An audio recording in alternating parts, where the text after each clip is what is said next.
going on, beautiful people? Welcome back to the Think Big podcast with your favorite hosts, the most beautiful men on YouTube. My brothers, we got it's really Alvarez, Alejandro, Mindset, Marlon, and Arch Sam Singh, and this your boy Daryl Ellison, Big Dog Pound D. You already know how we doing this. Yo, do we even know what this is? Episode 27.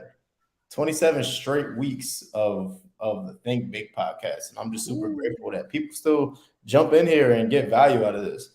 All right. Like today, we're talking everything sales, how to increase your sales conversion rate. And it's going to be a fun one because everybody up here are one of the top salespeople that I know. Right. Like every time I speak to these three,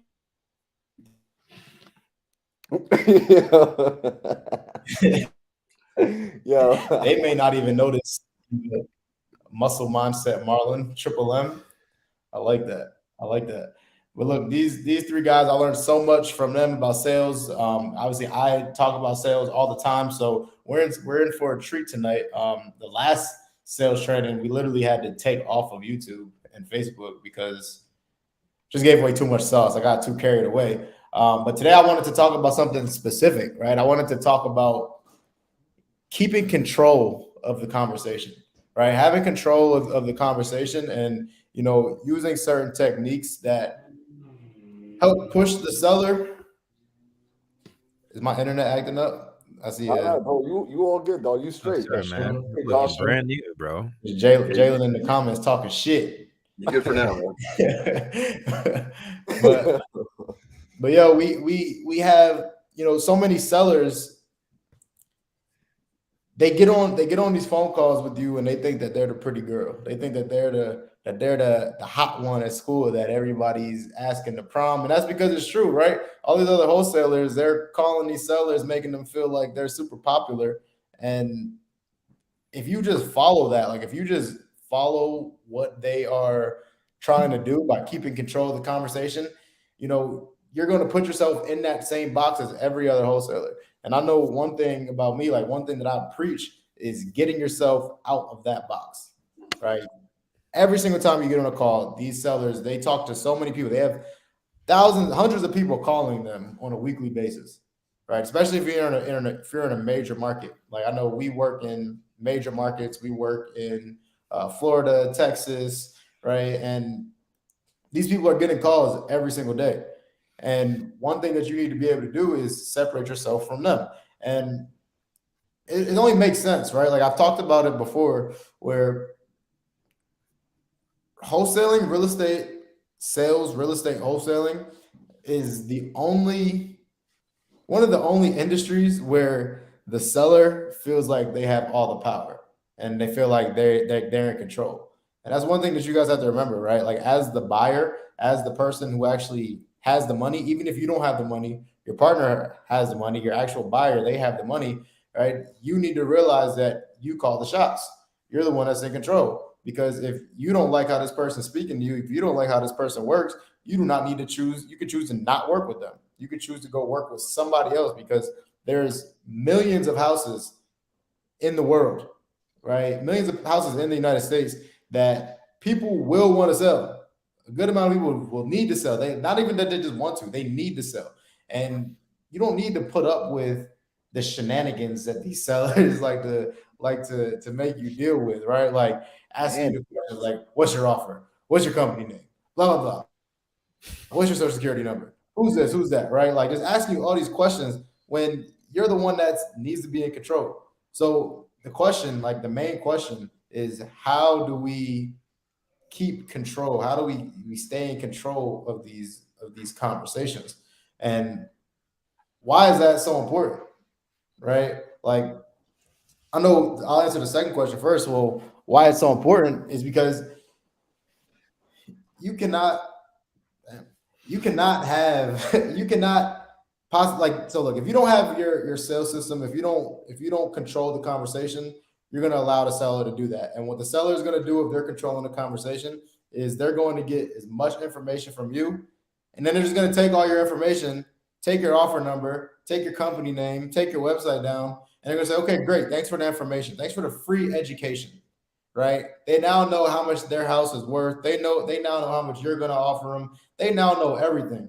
They're going to take that information they just got from you, and they're going to go share it with the next wholesaler to see if they can get a higher price, right? So it's important for you to have a sales system and for you to stay in control of every single conversation so you can do your job and get as much information from the seller without spilling all your beans. Yo, I gotta hop in on that for a second because like what Daryl's spitting right now is straight fire. And here's what people need to truly understand when it comes to this. Because when you start giving out all that information, I want to put it into a scenario that most people can understand, which is if you've ever gone out to the club, right? And you see that group of pretty girls, there's always that one dude who like he doesn't really know how to spit game, he doesn't really know how to talk to girls, but he's just out there with the credit card and he's just buying the whole round of drinks. And those girls know that this is the guy, like, yo, you know what? We're going to take him out. He's going to pay for all of our drinks. And then we're going to go find Alejandro and we're going to go find Sam Singh. And like, those are the real guys that we're going to leave with tonight. But this guy over here, he's going to pay for all the drinks. Don't be that guy on the phone. Don't be the guy that's paying for all the rounds of drinks, that's taking the girls out to dinner, but you don't get the kiss at the end of the night. That's not who you want to be. He kept it PG-13. I was really just, he said kiss at the end of the night. I'm like, you know what? He did great. That is level sponsorship or censorship right there from Mindset Marlin guys. That's special. That is actually really hard to do, man. Props to you. Very thoughtful, bro. Love that. Yeah, 100%. But I want to pass it back to Daryl because I mean this is a big point, and a lot of people lose control in the sales conversation. They lose control because they're not, to Daryl's point, they're not framing their purpose. They're not framing the status and the value that they even bring. And it's like, me and Daryl, we talk about this all the time with like the doctor analogy, so I'm gonna bring it back to Daryl because today's his show, but like I'm gonna be jumping in every now and then because I love this conversation, bro. I love this conversation. Let's go, bro. I love that. Let's go, man. So yeah, and that's exactly what I was getting at, right? Like to your point, the doctor analogy, the whole premise behind that is that, that allows you to stay in control, right? Asking questions, right? The person, right? So if a seller keeps asking you like, well, what's your offer? What's this? What's that? And you're just answering. Now, not in control of the conversation, because what's going to happen? As soon as you answer their question, they're going to just spit out another question. You're going to spit out another question. They may not even be processing the information that you're giving them. They just hear that dead space, and you're just allowing them to continue to control the conversation by asking questions. So how do we get around that? And that's by asking them questions, right? So like, have you ever heard answer a question with the question, right? Like in sales, every single time you're supposed to answer a question with the question.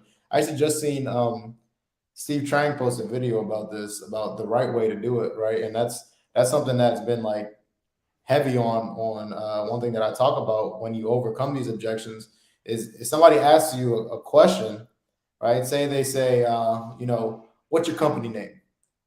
And your immediate answer, like all you hear is, okay, I need to answer a question with a question, right? So somebody says, what's your company name? And let's say I'll just respond, what makes you want to know that? Right? That just sounds sketchy, right? Like that just sounds like super sketchy, right? So yes, you want to say answer your question with a question, but there's a way you have to actually validate their question first, right? So we use something called validate question, right? So we always want to validate their question and then follow up with another question of our own, which is how we take back control of this conversation, right? So if somebody says, okay, what's your company name? Great question. What makes you ask that? Right?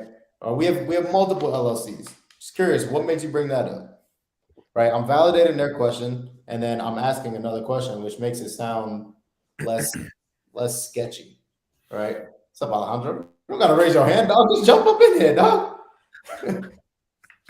I just wanted to touch on that because that was something big in my acquisition company. I was like, hey, they're asking for a company's name. What do we do? So I use this tactic where I shut it down and I move forward with something else. So I've used your tactic as well, depending on the seller I'm talking to. But what that also does, Derek, is it makes It keeps the conversation going based off your company. I don't want that. I want to shut it down. Let's move on to the next thing. So what I do in those situations, like, hey, we're privately owned. We buy properties under multiple different LLC. But if you're looking for a company, you can reach out to a realtor. Do you much rather work with a realtor instead? I can guide you to one. Oh, no problem. Okay, great. And then we move on to something else. So what that does is shuts down that whole conversation by bringing in something negative, a negative outcome that they don't want to work with. I already know they don't want to work with a realtor. So I use that to move forward to the next topic. I want to hop in on this, guys. The transition, right, from receiving the question, acknowledging it, giving it some level of answer, and then you have to have a direction away from it, right? Whether you deflect and you technically don't answer it and you just get to moving on to another topic, whatever strategy you use, right? Remember that the question that you ask will basically dictate the next minute or two of conversation. Then you have to ask yourself in real time, what information don't I have that I really want right now?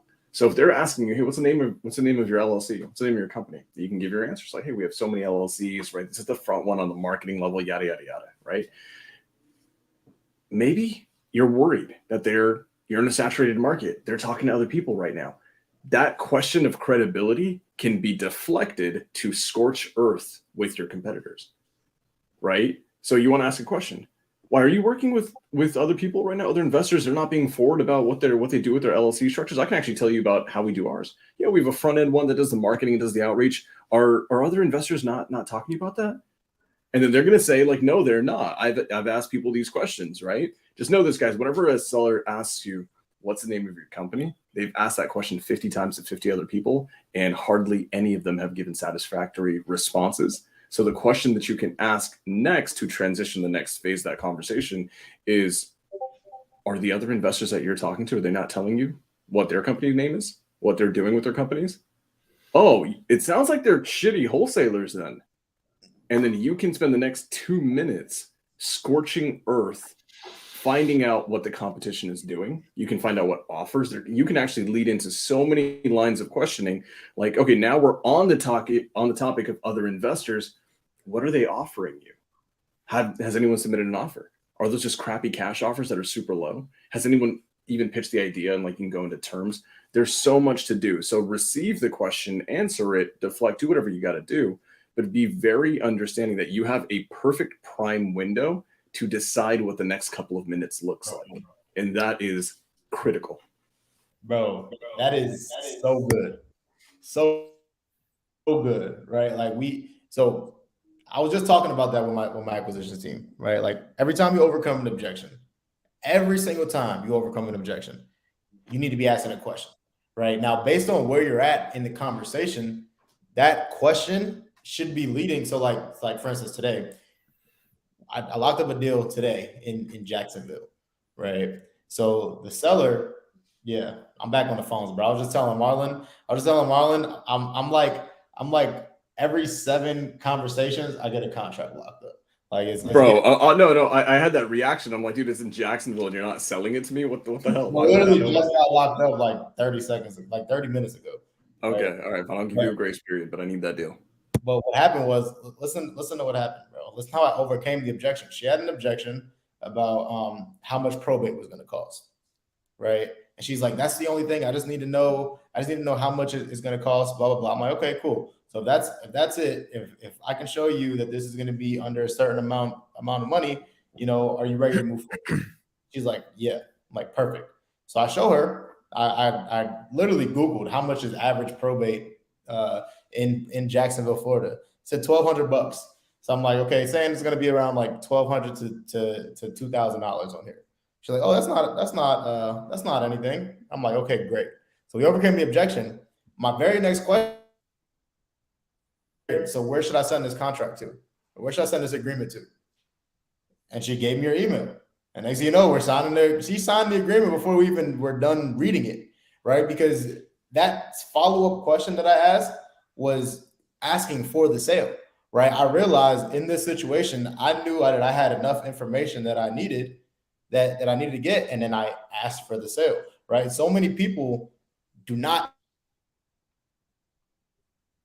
and you overcome all these objections, and you stay in control of the conversation, but you're not asking for the sale, right? So what you just said is important. It's so important, Sam. That question that you asked that's going to keep you in control is so critical because it lets you know what's going to be happening your next 2 to 5 minutes on this phone call. Well, I think people forget that when they're having conversations, they think it's all about like having the gift of gab. They think negotiating is the person that, is a natural extroverted, talkative person. Funny enough, we actually find that introverted people and analytical types end up being better negotiators because, one, they're able to listen better and they typically ask better questions, right? Like the introverted person typically ask better questions. So if you're an introverted person and you're watching this and you're feeling like, man, I'm not going to be able to be as good as these guys on the phone, you're probably going to be better than us on the phone, right? You'll actually probably be better at this business than the rest of us because the person that talks too much on the phone is actually losing, right? The quieter person, the person that can keep their mouth shut is going to be the person that makes more money. So to Daryl's point, to Sam's point, when you start asking questions, this is how you direct someone's focus and you direct somebody's attention. It's through question asking. Because then naturally they are going to be the ones who turn. And you're not telling them, look at this. You're asking them a question that causes them to look where you need them to look. Okay, 2 things. Number 1, God damn, Marlon, that's so good. That's so good, dude. So 100%. Here's why, right? Introverts, they're quiet, they're reserved. They do a better job of checking the boxes. They know what they don't have. They know what they need to move on, move the deal forward, move the lead forward. And so in their minds, they know that, hey, I need to know the PITI. I need to know what the motivation is. I need to know X, Y, Z. I've got a checklist of things that I need to get done so I can get the hell off this phone call because I'm an introvert and I don't like phone calls. So introverts actually crush it for that reason. The problem with us extroverts is that we just like talking. And we will talk and talk and talk. And it's something that I had to rewire my brain, which is so critical. But Daryl, there's something that you said that's phenomenal. And I think you used the wrong framing here. And you said, ask for the close. Bro, you assumed the close. You said, where do I send the contract? And that's powerful. So another thing that's really important, I want to go into a little bit of higher level stuff with what you did there. I want to go into this thing about labeling, right? We talk about labeling motivation, labeling pain, right? But let's also label what money is used for. They don't want $1,200 as a bonus. They need that $1,200, right, to get the probate done. So when we're dealing with like a probate scenario and they need $1,200 to be able to get the probate done, what you should do in your level of negotiating is maybe you buffer your purchase price by an extra $1,200. That's a small thing, guys. Is that really going to kill your deal in your MAO? Hell no, it ain't. $1,200 is not. It's not going to make or break anything, right? But the reality is, if they tell you, hey, I need this $1,200 for probate, you can label that and use it as a negotiating factor and saying, I'm the investor that's going to pay for your probate. You're going to pay for it on the front end, but I'm going to reimburse you because I'm going to go ahead and crush it on the back end with you, and I'm going to give it to you, right? I'm going to give you the bonus that none of the other investors will. That is a powerful, just by slapping that label on it, by servicing a need they have, you can close that so much quicker. It's freaking genius. Bro, it's crazy because that's exactly what I did. So my offer originally was $37,000. And that's what we came up. We came up to 40, right? Like 40 was my MAO. And that's what I told her. I'm like, okay, so we can, take care of this probate pretty much coming up to this price, right? Would you take the 40? Well, we're saying being that, probate is this, right? She said, would you come up to 40K? And I'm like, I gotta see. I went back to my underwriter. My underwriter was the first person I seen in my office, in my virtual office today. And I'm like, let me go back to Isaiah and see what he can. Like, Isaiah works for me. I'm like, let me go back to Isaiah and see what Isaiah can improve me for on this, right? Because we never want to be the bad guy, But that, to your point, exactly, Sam, 1,000%. We're paying the closing costs. That's the only time like these benefits come out, right? Like when we're facing objections, we use them as negotiation points, right? And I even told her that, like, as we're going through the contract, to make her feel even more comfortable, I'm like, look, like in most deals, most cases, we split closing costs. right? But on this deal for closing costs, we're gonna pay any fees that come in through title. So yeah, 1,000%. It's so 1,000%. critical, you know, in my company in Arch on the direct to seller side, we're really kind of hammering this again, and I'm like emphasizing this to my acquisition guys, and that is the idea that hey, like when you walk through a contract, right? When we're walking them through a contract and we pick out who pays closing costs, you guys, we all use this. I'm sure we all here use the same creative financing contract, and you guys know where we pick out the closing costs, right? Buyer will pay transfer fees, HOA fees, right? Title company fees, all that kind of good stuff. When we're walking the seller through that contract, we hit that again and again and again, right? Even though we've said it like, hey, we're going to pay your closing costs. No, when we're signing it, when they're about to go for the close, they're about to assume the close, we hit it again and again. In a normal transaction, right? You're going to pay 50% of the closing costs, not with us. We're going to pay all of your HOA fees. We're going to pay your transfer fees. We're going to pay your closing costs to the title company. And we're just like, at this point, this is how you don't just assume the close, you put the nail in the coffin by doing this type of stuff. Last thing I want to hit on this, you know, little kind of this deal that Daryl just locked up. He talked about something really powerful, and he just kind of skated over it, and it's because he's an amazing closer. He's so high level. He basically used in sales what's known as an if-then sequence or an if-then setup. If I can pay for your probate, right? It costs $1,200. If I can pay for that, right? Then, well, are you ready to sign? If-then statements are so powerful because what they do is they get buy-in from your seller. If I can give you this, if I can work with your 30-day time frame, right? Then can you give me X, whatever you want to negotiate, whatever you want. If-then statements, someone taught me this. If-then statements are perfect for getting what you want in negotiations. If I can give you 30 days, if I can give you the probate cost, right? If I can boost the purchase price by $1,500, $1,200, then can you work with me on the interest rate? Then can you XYZ? Then are you ready to sign? If-then statements, guys, are critical in all of sales, in my opinion. Damn, this is good. This is some good stuff, bro. You know what it is too? It's like, I don't want to highlight this. The reason those if-then statements work so well is because what they present. Ultimately, we're talking about giving before we ask for something in return. And this triggers reciprocity. And a lot of people struggle when they're trying to do this because they know what they want in their mind. I want the contract. I want the deal. I want the sale, whatever it may be. So they're typically trying to get first, and then they will, hey, I'll give the product afterwards. But we have to figure out how to give value so then we can receive value. So when we do those if-then statements, right? If I give you this, will you give me that? We're able to give them first. And ultimately, this is something that's really, really cool here. When we start having these conversations with people and we're talking about controlling the conversation, typically, and Daryl, you and I were talking about this, we want to put the seller in a position where they feel an advantage. They feel like they're winning. So very much like how Sam and Daryl are saying that they will emphasize the fact that they're covering closing costs. Something I do with sellers, I even do it with my contractors, is I will often say when they're trying to come back at me with price, and I'm still in the green, you know, like we need the property at $50,000, we're at 45, and they're saying like, well, can you do 47?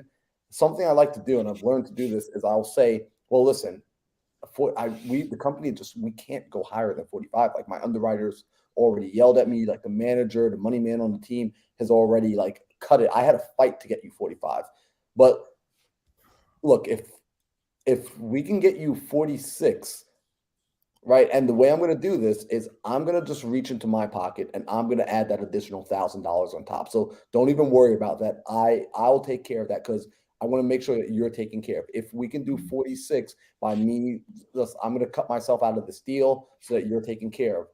Can we move forward? You know, because I want to see this. I want to see you get taken care of. And this company is a great company. I want to see you get taken care of. So if we can make it 46, can we get this signed today? Can we move forward today?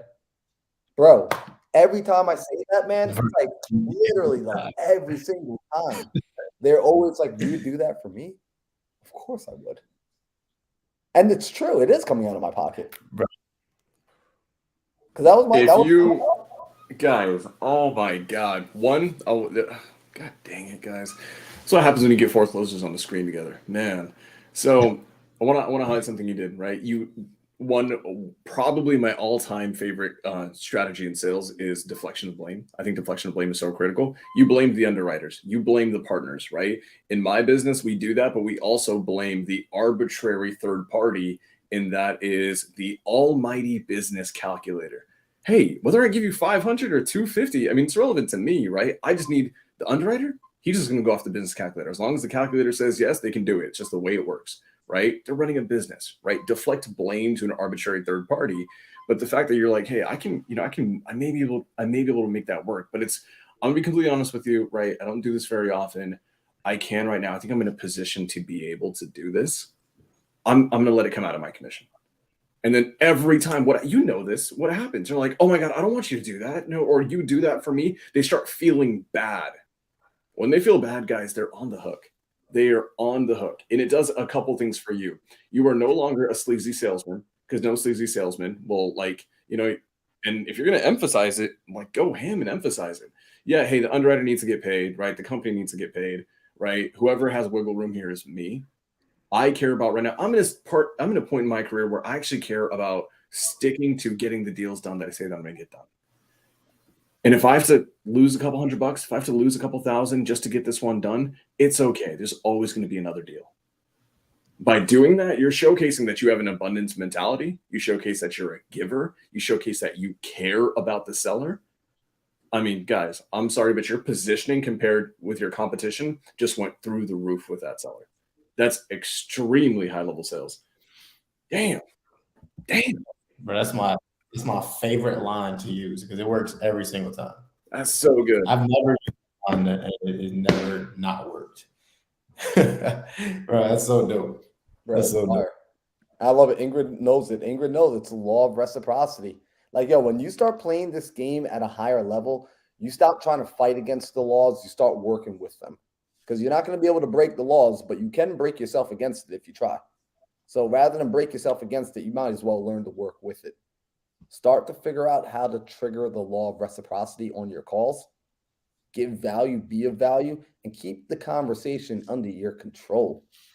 Like, Daryl emphasizes that so much, and I watch Daryl have these conversations. And real quick, I got to ask, Daryl, when you're having these conversations, because I think people, they get it theoretically, but then what happens when they are off on their own and they're making these phone calls, they get to a point in the conversation where maybe the conversation gets uncomfortable. Is that normal? Do you ever feel uncomfortable or tension in the conversation, or does that just not happen? Or all your phone calls just easy, smooth sailing, like the buyers just lay over on their back for you? Like, yeah, I want to know. Hell no, bro. That happens all the time. Like, you know how many times I say something that's like risky, and I just say it, and I just mute my phone, and I'm like, and I'm just waiting for them to respond and like curse me out, and I'm like, oh shoot, that worked. Let's go. And when you have the tough conversations, right? Like when you lean in to just saying that question that you feel it, like you feel like you need to ask this question, but it's like, oh my gosh, if I ask this question, like, how are they going to respond? And you just feel super weird about it, right? Like that's the perfect time to ask the question. There's so many times, like you guys will see, like I record a lot of my calls where like I just record my visual, right? And when I ask a question, like a tough question, like I'll just make a weird face. I'm just like, I'm just waiting for it. I'm just waiting for it. Like, bro, I think people need to know that, right? Because that's one of the things. And I think that's why most people back off from, like, they listen to us. Like, they are listening right now. People are gaining wisdom and value and understanding what needs to be said. But then later today, later tomorrow, when they go and they pick up the phone, what's going to happen? I want y'all to anticipate this. When you pick up the phone tomorrow, you're going to be freaking out. You're going to be like, oh, I'm really supposed to say this right now? I'm supposed to ask this question? I'm supposed to control this conversation? Like, you're thinking that in the back of your mind, you're like, somehow the seller knows what I'm about to do. He knows what I'm trying, right? Yeah. They don't know what you know. They are not in your head, but you're in your own head. And you stay in your head, you end up dead. So you got to take action. You have to do it. And I appreciate that Daryl's sharing that, like, yo, it's an uncomfortable feeling. And that feeling doesn't really ever go away. At least it hasn't gone away from me either. Like, every time I'm at the closing table, it's an uncomfortable feeling, but it's that ability to be courageous, that ability to make the bold move anyway. That's what you're rewarded for. You're rewarded when you take action, regardless of that feeling coming up. Then that feeling, you start to recognize the pattern. You start to be able to recognize, oh, cool, when this feeling happens, I'm supposed to move forward. I'm supposed to say the difficult thing. All right, so I want to highlight this because this goes hand in hand with exactly what Marlon's saying. So Joel, shout out Joel for being a badass. Asks, how do you guys address the lowball and tough convo, right, without offending? So basically, how do you lowball someone, whether it's a seller or an agent, especially an agent, because agents, right, they're transactional. They'll give you pushback, right? How do you handle that? And I think one, Daryl talks about, just doing bold shit, taking risks, and sometimes those risks pay off in a huge way. Right, Daryl. I mean, there's been so many times where you just you say some crazy shit, and then you put yourself on mute, and then you just wait, and then lo and behold, you get like a 50K reduction. Right, you just shoot for it, and it happens. But here's another thing that's really important: when you go for a low ball, when you're about to insult someone, when you're about to basically say something that's going to piss somebody off, I think number one, you have to understand that on the phone, your goal should be to preserve rapport and trust. If you lose rapport and trust, you're done, in my honest opinion. So I love this line of questioning because this is actually kind of funny because Joel, being as smart as he is, he literally comes in with the answer in his next comment, and that's blame Sam. Deflection of blame, guys. It is not you, Joel, on the phone that is insulting them with this lowball offer. It's your underwriter, Sam. It's the business calculator. It's those stuffy guys in the finance department, and they're the ones who have to dictate how much money we make, right? I will go fight for you. I want you to make the most. I know that you need 50 grand in your pocket tomorrow so you can move on with the next stage of your life. I understand that. I want to help you get that. But it's all up to Sam. Deflection of blame is one of the greatest ways to have tough conversations and preserve your rapport at the same time. Daryl, what do you think? 1,000%. And I have something that we do as well. So, like, one thing we definitely blame somebody else. Like I say all the time, do not be the bad guy, right? Your partner can be the bad guy. Your underwriter can be the bad guy. Shit, the other wholesalers that have been talking to the seller can be the bad guy. Realtors, like anybody but you, right? So blame somebody else for one. And two, one thing, Sam, you'll know exactly what I'm talking about. Chris Voss is my guy, right? One thing that I learned going through reading his book is it's called an accusations audit, right? Well, it's really when you're softening the blow a little bit, and you're just telling them straight up, right? You're telling them straight up that the offer is going to be low, right? So one thing that I'll say is that first of all, the offer doesn't come from me, right? So I go back to my underwriter and I put them on hold, right? And I go back to my underwriter and I come back with an offer, right? And I'll say, I talked to my underwriter, Sam, and the offer came back higher than I was expecting, but it did still come back pretty low. And honestly, Sam, we built such a good relationship on this call. I'm scared to tell you this number.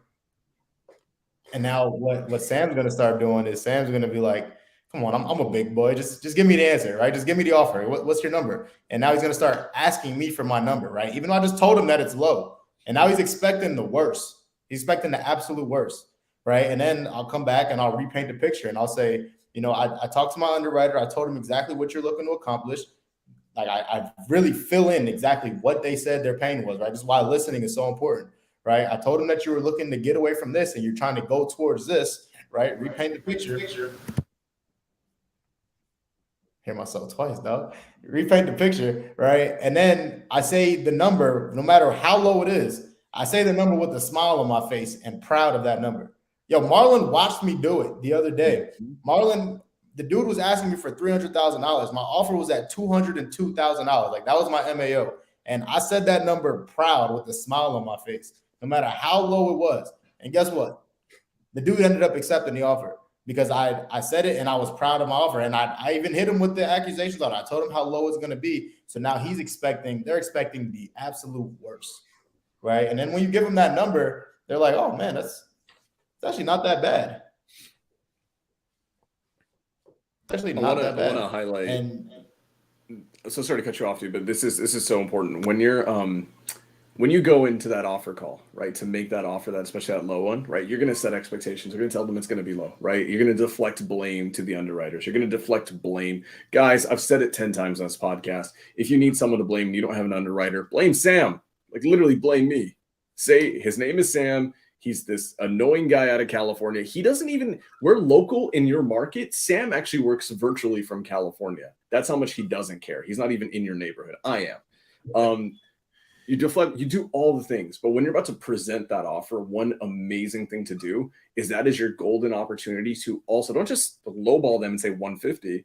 Say, hey, they could have given you more, but because you need us to close in 30 days, because you need us to work with a probate, because the property, I mean, like, you know, the kitchen alone is a full gut. We're going to need 10 to 15K just on the kitchen itself because we checklist, right? Like say all of those things out. And what you're doing is you're justifying the lowball offer and you're not giving it without justification. And what ends up happening is that in the seller's mind, after about a minute of you listing all the crap that you're going to do for them, 30-day close, we're paying your closing costs. You know, it'd be a different story if the bathroom was in amazing condition, but we probably have to rip the whole thing out because your husband decided to do home improvement on his own. And then you say 150 is the number. You've just preceded that offer with about a minute and a half, 2 minutes of telling them why this is actually a justifiable offer. And then your offer actually has standing now. And it's therefore it's going to be accepted way better than everyone else who does wholesale offers. They just throw out an MAL without any justification. Guys, that is, oh my God, we're giving away sales course stuff, bro. You know what's crazy? So something else I do that is involved in the justification part is, and I really enjoy doing this with cash offers because I like to think about too, like, yo, what would get me to accept a cash offer? And the truth is, it's the reason most people's cash offers get turned down isn't because the number's bad. It's because the seller has no freaking clue where you're pulling that number out of. Right? It's the same way when they give you a number and you're like, man, where are you making that number up from? They are thinking the exact same thing. They just don't necessarily say it, but they're thinking the exact same. Where did that number come from? I told you I wanted 300. You're telling me 180. Where did 180 come from? So what I like to do, and I learned this from, shout out to Abraham Gray. You know, homie's been doing this for years and years and years. And he talked about the fact that he would actually just very transparently walk a person through, hey, you know, so I have your offer ready for you. And, you know, let's go through this. You told me that the kitchen is most likely, it hasn't been updated in 7 years, so it's going to need a remodel, right? Is that correct? Yeah.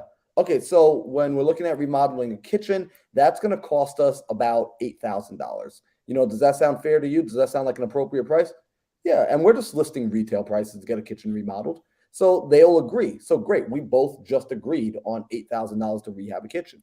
All right, you said the bathroom upstairs hasn't been remodeled, but the one downstairs has. So I only need to remodel just one bathroom, right? I don't need to remodel two, just one. Awesome. So I'm looking at a $3,000 remodel for the upstairs bathroom. And I will go through item line by line on everything that they told me was wrong with the property that will need to be addressed. And I will get them to agree on what the renovations of that will be. So once we both come to an agreement and they're just saying yes, they're not doing the calculations with me. They're just like, yeah, that sounds about right. And I'm literally writing it out line by line on a sheet of paper. And at the end of that, say, okay, well, and we said that this home in this area, I mean, it's a nice area, could probably go for $400,000. So if I'm going to be taking care of closing costs when I go to sell it, you know, I'm going to be taking care of your closing costs when I sell it, my closing costs when I relist it and resell it. I'm going to be doing all of these renovations. And then, of course, I mean, if I do all this work, do you think it's fair that I make a profit for taking on the risk, buying the property, rehabbing it during a turbulent market? Well, yeah, I get it that you have to make money. Awesome. And look, I'm not trying to make a home run. I'm not trying to retire off of this property, but I do just want to be able to make sure that I can get paid, and I could also pay my workers and pay my assistant, and just everyone can take care of their families. So is it okay if we make a profit? Typically, we look just to make a 10% profit. You know, do you think it's appropriate for us to make 10% for taking on so much risk? And they say, yeah, that's no problem. Awesome. Put that number in. So when I calculate all of these numbers and I subtract it from what the home could be worth, not what it's worth in this current condition, that puts me at a price of $184,000.65. So ultimately, that's where we would be coming in with the offer. Does that make sense to you? Bro, I have a full Zoom call of me doing this and breaking it down to a woman. And my offer came in about $100,000 less than what she was asking. And when I broke it down to her, you know what her response was? She said, "Thank you." Nobody would explain to me. She was like, "My mom's in the background and my mom's whispering, we need to sell it to him." Because nobody would explain to me how they were coming up with numbers. Bro, that's 1,000%, bro. Some of my students, I told them, so imagine you go up to an ice cream store, right? And Marlon, you ask, "Hey, can I get some chocolate ice cream?" And that person at the register looks you dead in the face and just says no, and that's it. You're gonna be like, "Well, what the hell? Why not?" Right? Like you're gonna be super confused, right? But if you came up to that ice cream store and that same person you asked for chocolate, and that same person was like, "Hey man, unfortunately we don't have chocolate today. We actually just ran out, but we do have strawberry, we do have vanilla, we do have cookies and cream, we do have blah blah blah." You're still bound to get something from there, right? Because that person showed you your other options and explained to you why you cannot get what you're asking for, right? But if you just get stopped in your tracks, I can't get this, you can't get this price that you want. You have to get a lower price, right? Ingrid, I definitely want ice cream right now. But if you don't show them why your number is what it's at, right? They'll never say yes to what your offer is, just based on their pride alone, right? They're just like, nah, fuck this guy, right? They just don't understand. On one more thing, because I know we're running close to the end of time today, but I really want to talk about another tactic that is going to get you way more deals, right? And that's something we kind of hit on it a little earlier. Smash that like button, subscribe, and leave a comment for sure. But that will get you all the deals. If you hit the like button, you subscribe, and you leave a comment, that will 10x your deals this month alone. Easily. It's a secret. Easily. So one of the things that I wanted to hit on though is we talked about it. We talked about it earlier. We talked about having an abundance mindset, right? Having an abundance mindset and not needing the deal.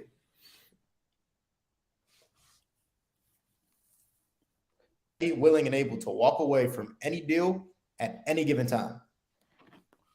Like this is one thing that people are super scared to do. They are so scared to pull away and say, hey, we're probably not a good fit, or, just be ready to walk away. But Wesley said, ring that bell, and our doorbell just rang. Yeah, that was kind of crazy. Like our doorbell just started ringing.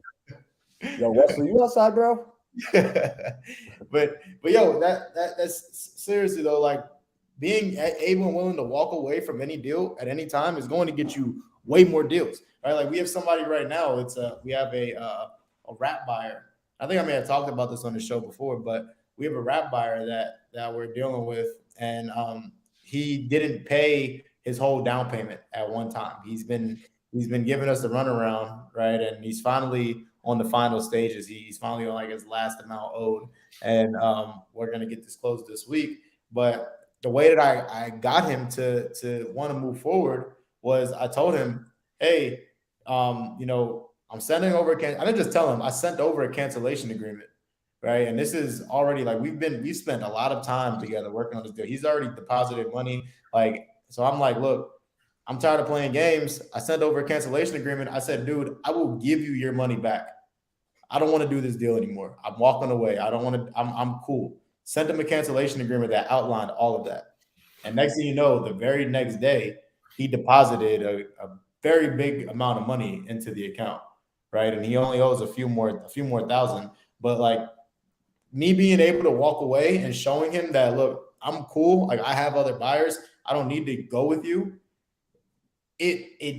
People get that fear of loss, right? And it makes them move, makes them want to move mountains. You know, like especially like with sellers, right? When you let them know, like, hey, we have like a good amount of my calls. I start off by saying, we have about 10 deals in front of us right now that we're looking at. We can only buy 4, right? So if you don't want to sell, like it's no big deal.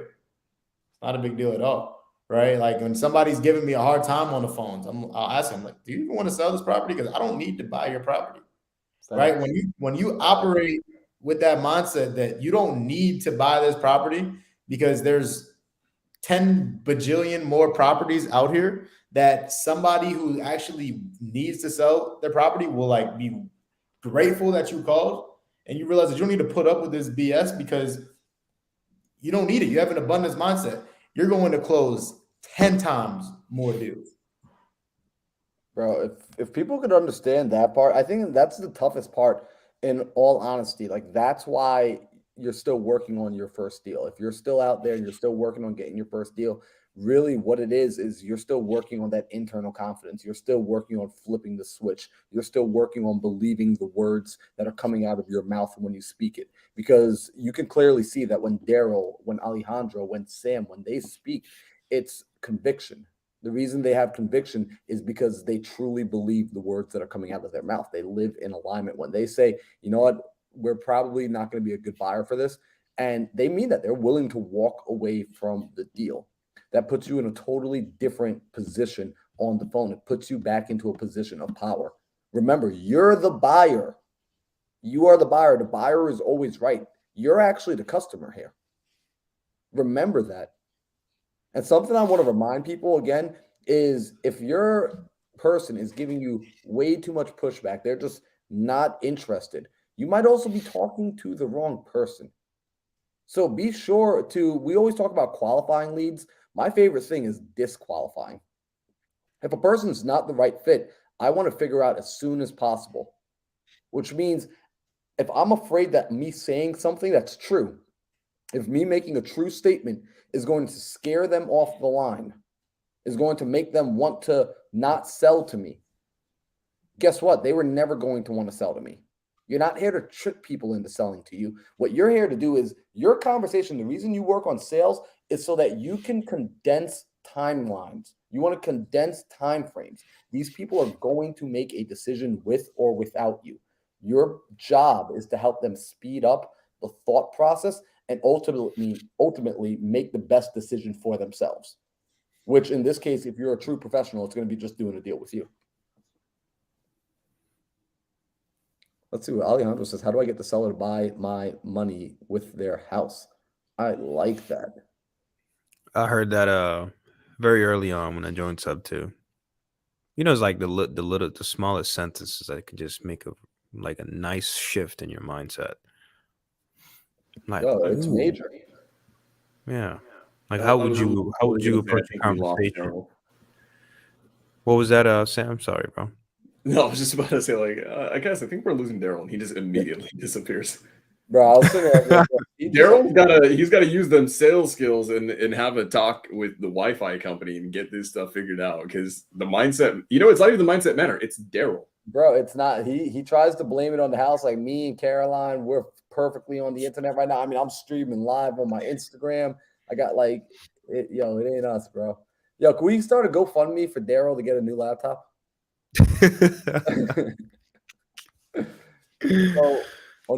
So much value today, dog.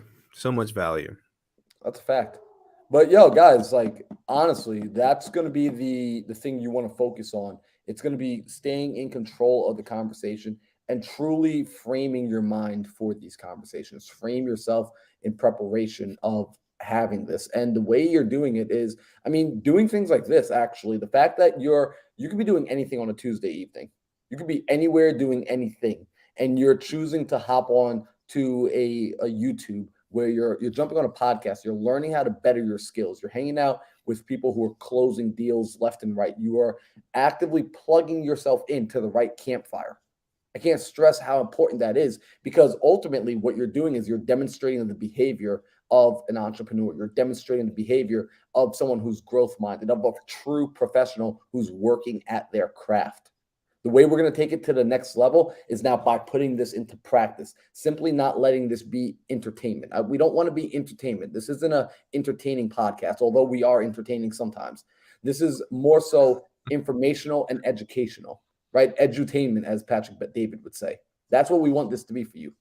So Edutainment? Never heard that one. Edutainment, yeah, man. So it's going to be tomorrow picking up the phone and calling. If you're brand spanking new and you're like, I don't even have people to call, go into Daryl's Dog Pound Discord, right? Sam is no longer taking people on his team anymore. I think Alejandro might still have room for closers, though.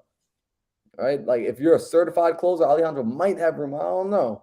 But if y'all need a place to make calls and you're like, you know what, I'm a certified closer. I just need more leads. I need more people to talk to. Reach out, shoot me a DM. I'll get you connected. I'll hook you up. But you need to take action because action takers are money makers. So let's start to wrap this up here. I don't know where we lost our brother Daryl. Let's wrap it up, man. I have a question for you guys really quick while we still have time. What are you guys seeing right now in the market shift? Like, what are you guys seeing in your business that's been different since last year? Can I go? Go ahead, Mr. Mindset. Yo, y'all know I like to talk. Also, shout out to my brother Don Rich. Yo, if you guys are not plugged in with Don Rich, he just says I need 2 more closers. I'm gonna give all praise to this man right now because Don Rich was the man that turned me into a certified closer. I started closing deals when I started learning from Don. Real talk. Like this dude, if you think I'm any good, I am a 10th of the man on the phone as Don is. So that is the highest praise I think I can give to anybody. In fact, we probably got to get him on the podcast one day to really impart some wisdom. I don't think we can afford that, dude. I don't. We would need a GoFundMe just to be able to afford Don Rich's time for 10 minutes. Trying to figure out where do I apply. Yo, facts. So as far as what I'm seeing in business, I can tell you in my business, what we're actually starting to see is in my particular market, I'm up in the Midwest is where I primarily focus. I do a lot of flips. I have burrs, I buy and hold. And I'm actually seeing that the market is picking back up. Now, this is because my market is seasonal. So we're exiting winter. I'm seeing more buyers are showing up to the table. I'm seeing that the folks are getting accustomed to the higher interest rates. So whenever interest rates fluctuate, understand that people freak out temporarily, not because the rates are bad, but because the rates have changed. When change occurs, people tend to freak out and everybody pauses until the dust settles. So I'm finding in my market, the dust is now settling. We're still actively moving forward. In fact, we just got an offer on one of our deals over the weekend that is now going to make it a triple-digit flip. So, doing numbers like that is still very much possible. It happens, so ultimately, if people are worried about like the market and you're counting yourself out of opportunity and not doing real estate because the market, then I got to tell you, you're not a real investor because investors invest in an up market, they invest in a down market, and they invest in a sideways market. They never stop investing. They simply learn to read what the market's doing, and investors always come in below market anyway. So that's the news with Marlon Johnson in the Midwest, and I'm going to pass the microphone back to my brother Alejandro. Alejandro? So you're saying, man, even in this crazy market where people are panicking, you're making a triple-digit flip right now, huh? Yes, sir. Bro, congratulations, bro. That's like if you go back to the day, Marlon, when you were just doing parkour, you were just chilling, just flipping over obstacles, and here you are flipping over real estate obstacle and making 6 figures. Like what would that Marlon doing parkour say if someone came up to them, hey, I can make triple-digit flip on one property? What would he say? Bro, he wouldn't believe it. He would think you were lying, you were scheming, you were doing something illegal. Like he had a bad relationship with money. He did not have a good relationship with money. So that was a big thing that had to change with him. And now I believe in abundance. I recognize and I see it and I train myself to see it. In fact, I'll share this with y'all because I was talking with Don over the weekend. He and I were catching up and we were talking about like one of my favorite things about making money nowadays. Funny enough, because my lifestyle, Daryl lives with me. Daryl sees like my lifestyle. Daryl laughs at me because like he's like, bro, you need to go buy new shoes because I'm still running in the same crusty shoes that I've been running in for over a year. He's like, bro, what's wrong with you? Like, go get new things. And I'm not a materialistic person to that degree, but I love making money because I get to give it away now. And there is no better feeling. Like, I love giving money away. I love tithing. I love like finding places to put my money to work so that it's of service to other people. And like Alejandro, that's something me and you connected on like the very first time we ever had a conversation. So it's one of the coolest feelings in the world, I gotta say. And that was something I could never do in the past. I always wanted to do, but I was just too scared that if I gave it away, I would be down and out. Now I'm recognizing, in fact, the more I give away, the more seems to come to me. Damn, bro. I didn't say you had to come answer me with a whole bunch of fire ass quotes. I got at least 3 quotes from that one. Man. Thank you for sharing that, Marlon. What about you, Sam? What are you seeing different compared to last year? Yeah, so I am in multiple markets across the country, so I get to see a lot of data on a lot of things. To Marlon's point, the Midwest is bouncing back big. The cool thing about the Midwest, if you look at Ohio and Indiana, they actually didn't get hit very hard either. Because guess what? A 5-10% drop in the marketplace and property valuations. Guys, property's worth $100,000. 5% drop is $5,000. It's not that big of a deal, right? It's marginal error in those markets. That being said, days on market, right? Ohio is a state that also freezes. Indiana freezes. There's a lot of parts of these states that they're warming up. So inventory is not lasting very much. I'm in California. I don't market in California, but I live in California. I see what's happening a lot here.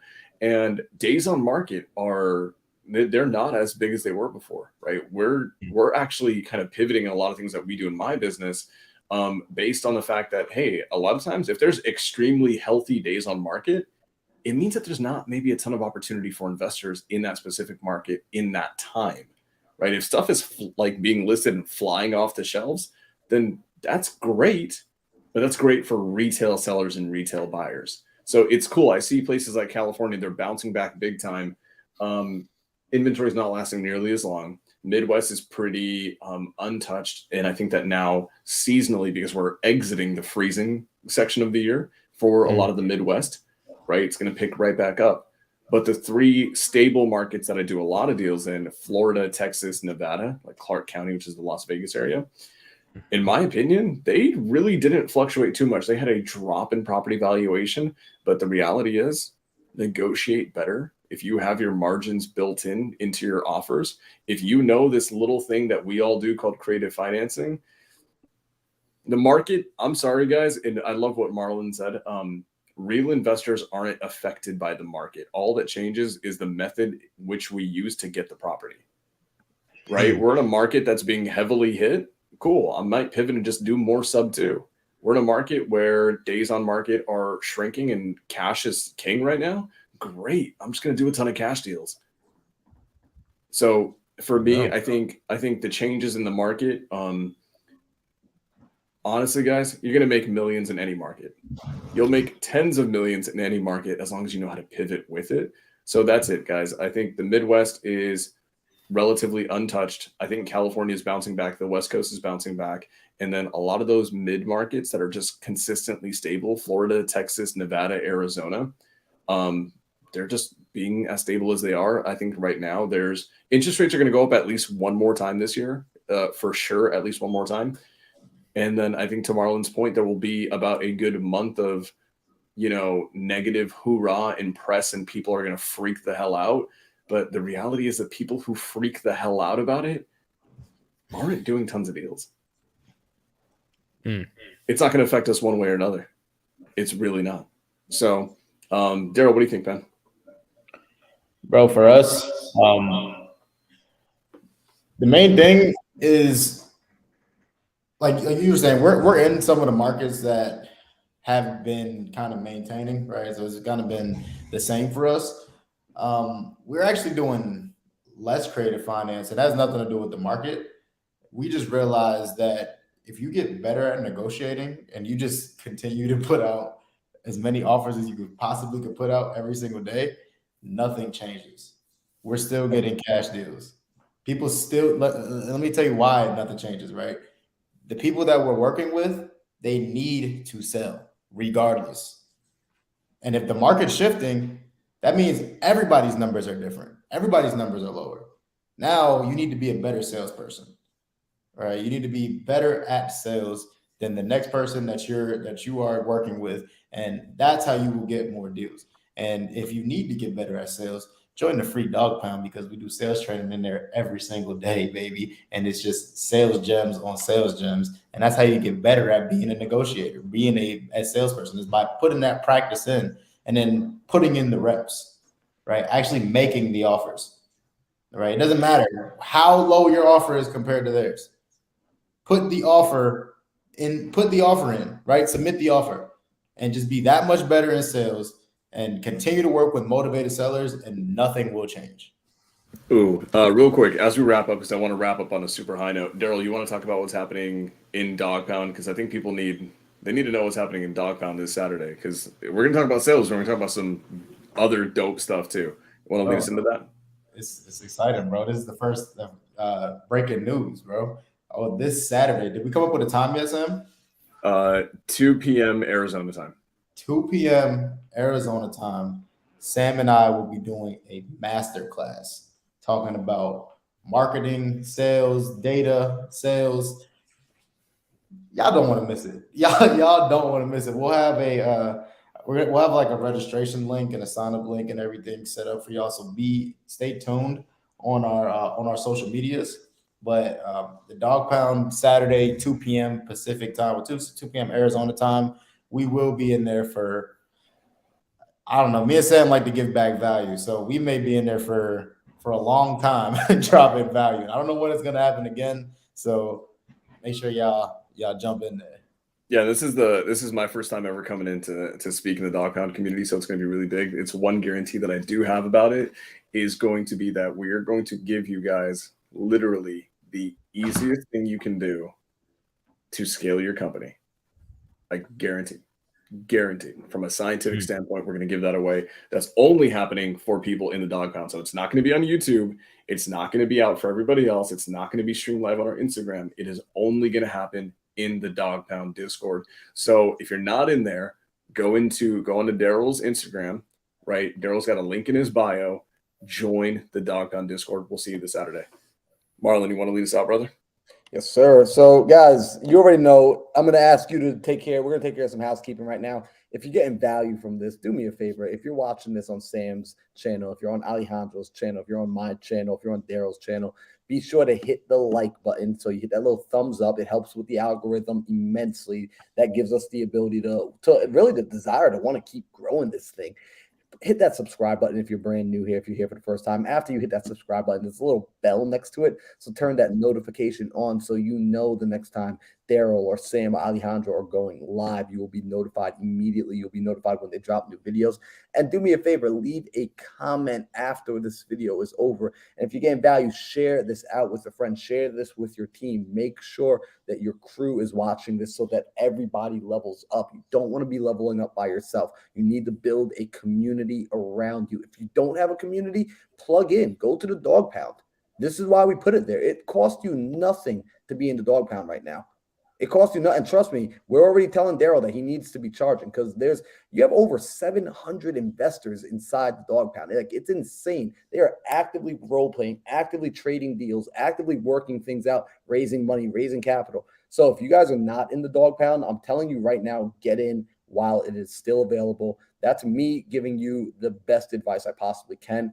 But guys, I appreciate you. Next week, we'll be back for another Tuesday of the Think Big podcast happening at 5 p.m. Arizona. Make sure you screenshot this and tag us on IG so we can say what up and stay in touch.